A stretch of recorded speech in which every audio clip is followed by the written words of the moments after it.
Once upon a time, in Burlington, Vermont, on a chilly November 24, 1946, a child named Ted Bundy entered the world. His arrival brought both joy and turmoil to his mother, Louise Cowell, a young and unmarried woman struggling to raise him alone. To shield him from societal judgments, Bundy grew up believing that his grandparents, who posed as his parents, were his true guardians, while his mother played the role of his older sister. As a child, Bundy possessed an introverted and reserved nature, often described as shy. However, beneath that seemingly ordinary exterior, he harbored a peculiar fascination with knives and violence. Despite these unsettling tendencies, he proved himself an excellent student, paving his way into the prestigious University of Puget Sound in Tacoma, Washington. During his college years, Bundy's academic success continued to flourish, yet his behavior took a darker turn. He began trespassing into women's dormitories, surreptitiously stealing their undergarments. In 1972, he crossed paths with a young woman named Stephanie Brooks, and their relationship blossomed. However, their romance ended abruptly in 1973, leaving Bundy increasingly unhinged. It was in 1974 that Bundy's path took a terrifying and tragic turn.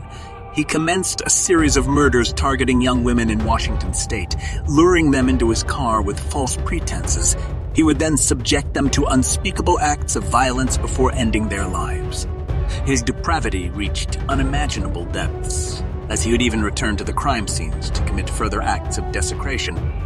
Fate eventually caught up with Bundy, and he found himself facing trial for his crimes.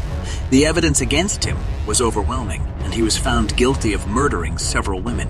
The verdict: death.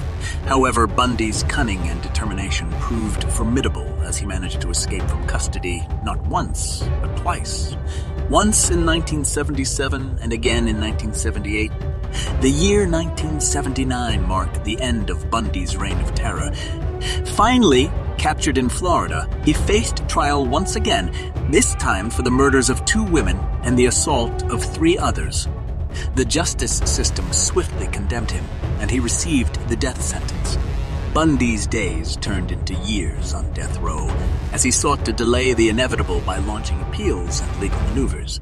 However, the hands of time continued to move forward, and on a fateful day, January 24, 1989, Bundy met his ultimate fate. Strapped into the electric chair, he breathed his last. Despite the monstrous nature of his crimes, Bundy's story remains a macabre fascination for many.